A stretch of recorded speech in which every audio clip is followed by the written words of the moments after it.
하나님 말씀은 마태복음 27장 32절에서 44절의 말씀입니다.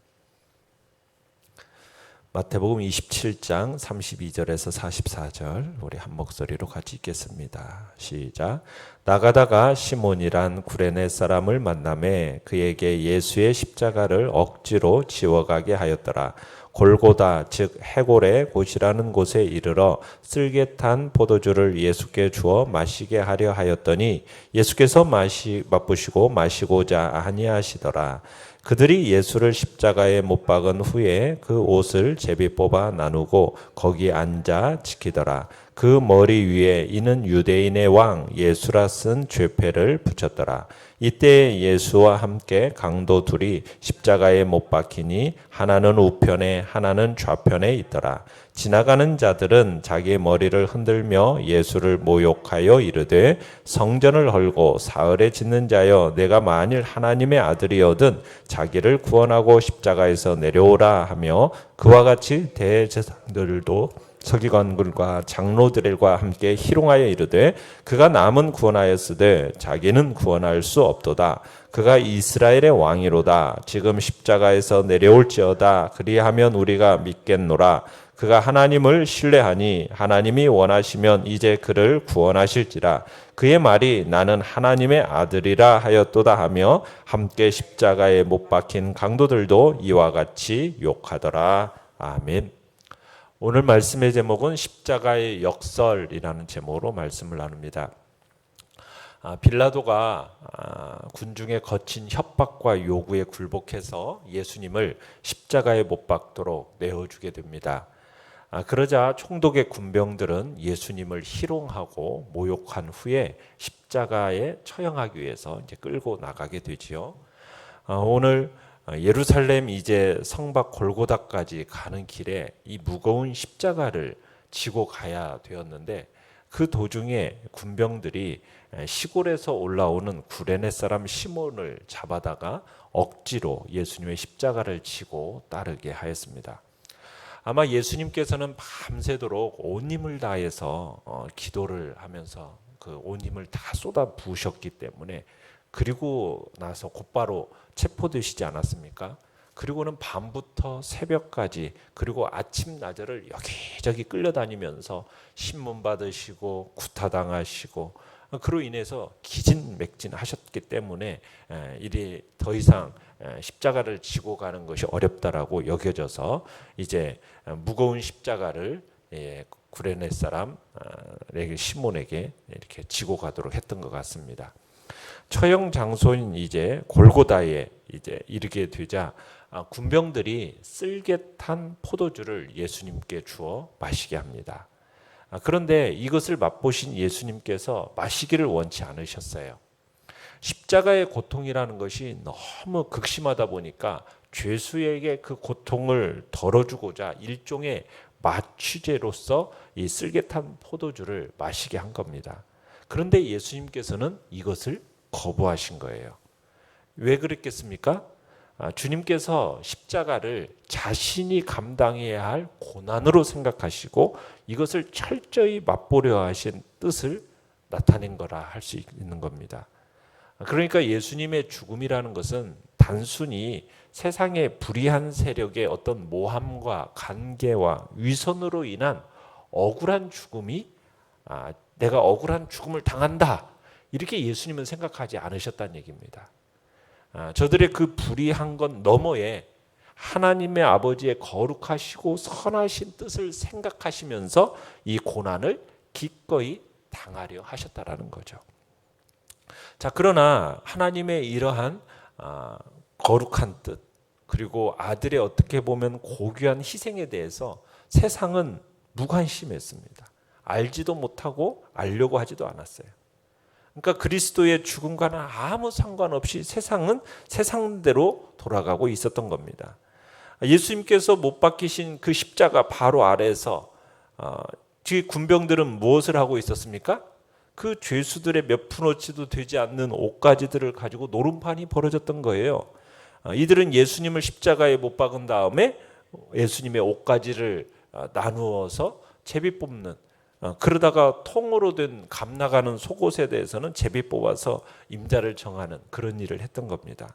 그리고는 그곳에 앉아가지고 비참한 죄수들이 비참하게 고통스럽게 죽어가는 장면을 지켜보고 있었던 것이 그 십자가 밑에서의 모습입니다. 내용 관찰 문제 1번을 보시면 예수님의 죄목은 무엇이었습니까? 자, 37절에 보시면 십자가에 못 박히신 예수님의 머리 위에 그가 무슨 죄로 처형당하는지 이유를 밝히는 죄패가 붙어 있었어요. 자, 뭐라고 적혀 있었습니까? 유대인의 왕 예수 이렇게 적혀 있었습니다.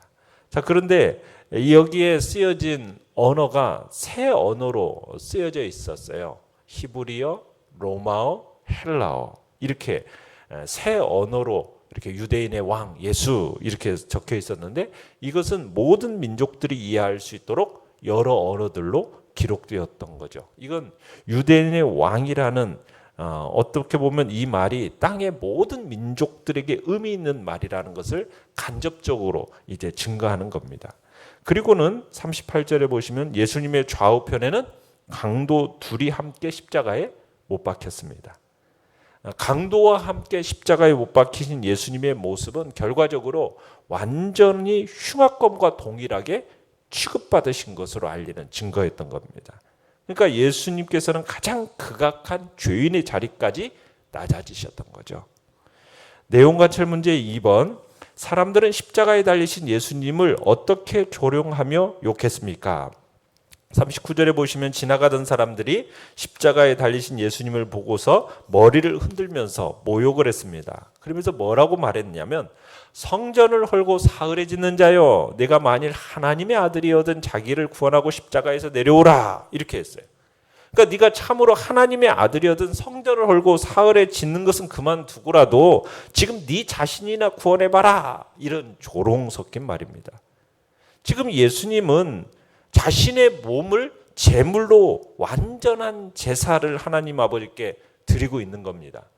그러므로서 수천 년간 짐승을 잡아서 드려온 제사와 성막을 허물고 계신 거거든요. 그러면서 지금까지 믿음으로 드려진 모든 제사를 온전케 하시고 또 사람의 손으로 짓지 않은 참 성전을 예수님은 지금 짓고 계셨던 거예요. 그런데 그것을 알지 못하고 이런 조롱을 하고 있는 거죠. 거기에다가 41절을 보시면 대제사장들과 서기관과 장로들도 지나가는 자들의 이 비방과 모욕을 거들어서 말합니다. 뭐라고 말합니까? 42절에 그가 남은 구원하였으되 자기는 구원할 수 없도다. 그가 이스라엘의 왕이로다. 지금 십자가에서 내려올지어다. 그리하면 우리가 믿겠노라. 그러니까 십자가를 스스로 이스라엘의 구원자로 자처하지만 실은 자신조차 구원할 능력이 없는 자다. 어떤 무력한 죽음이요 백성을 미혹하는 기만한 자 이런 식으로 여기면서 그 사람을 제거하는 일로 보았던 겁니다. 죄인을 구원해서 살리실 메시아께서 친히 죄인을 대신하여서 죽으심으로써 구원을 가능하게 하신 이 하나님의 지혜를 그들로서는 이해할 수가 없었던 거죠. 그렇기 때문에 지금 저들에게는 십자가가 누구도 부인할 수 없는 확실한 실패고 예수님께서 하나님의 아들이 아니라는 것을 증명하는 명백한 증거로 지금 보고 있었던 겁니다. 성전을 헐고 사흘에 짓는다고 말하는 이 거짓말쟁이, 누구든지 나를 믿는 자는 영생을 얻으리라는 이 허황된 말을 하는 이 허황쟁이야, 허풍쟁이야. 네 자신이나 구원해봐라. 지금 이렇게 했던 겁니다.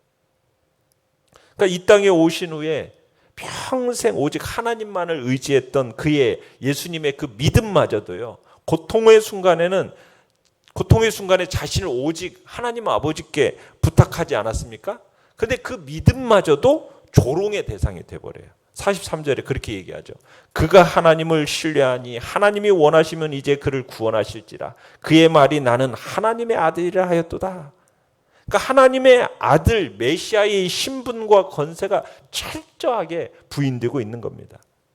거기다가 강도 둘을 지금 좌우에 딱 못 박아가지고 예수님의 죽음을 욕되게 하고 있는 거죠. 흉악범하고 함께 처형함으로써 철저히 죄인으로 취급하고 있는 겁니다.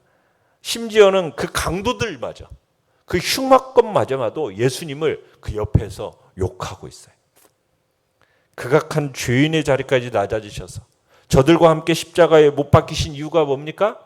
저들과 같은 그 살인 강도조차도 구원 얻어서 살 길을 얻기 위해서 지금 이 일을 하고 계신 건데, 오히려 어떻게 보면 저들의 참 소망이신 이 주님을 욕하고 저주했던 거예요.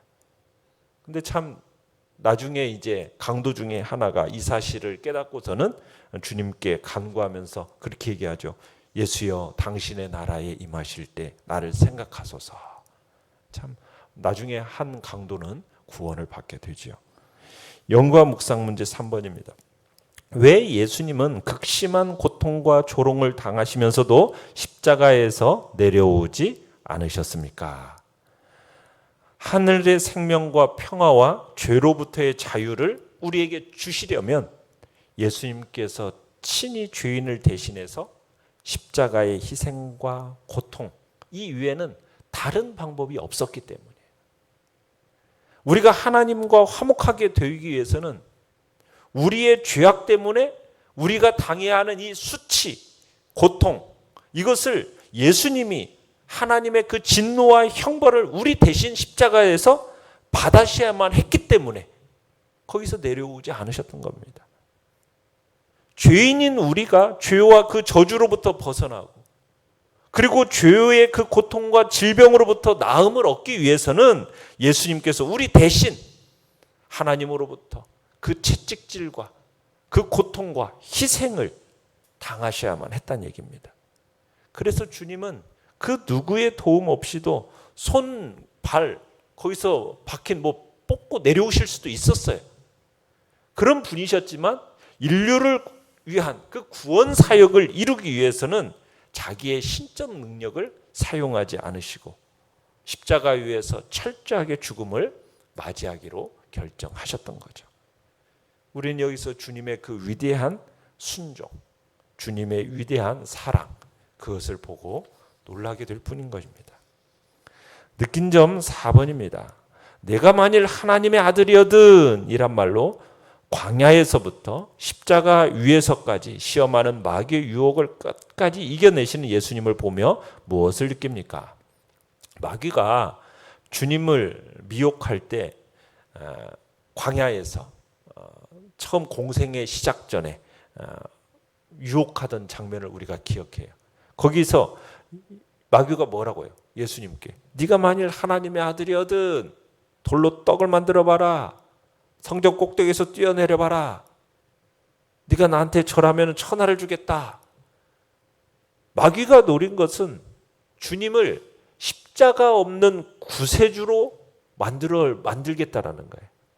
십자가를 지지 않고 하나님의 뜻대로 대속의 희생을 치르지 않고 쉽게 구세주가 되라는 마귀의 유혹이었습니다. 그런데 그 마귀가 지금 어디까지 와 있어요? 지금 주님의 십자가 앞에까지 와 있는 겁니다. 주님이 지금 운명하는 그 장소에까지 와서 이 십자가의 대속의 사역을 망치려고 하는 거예요.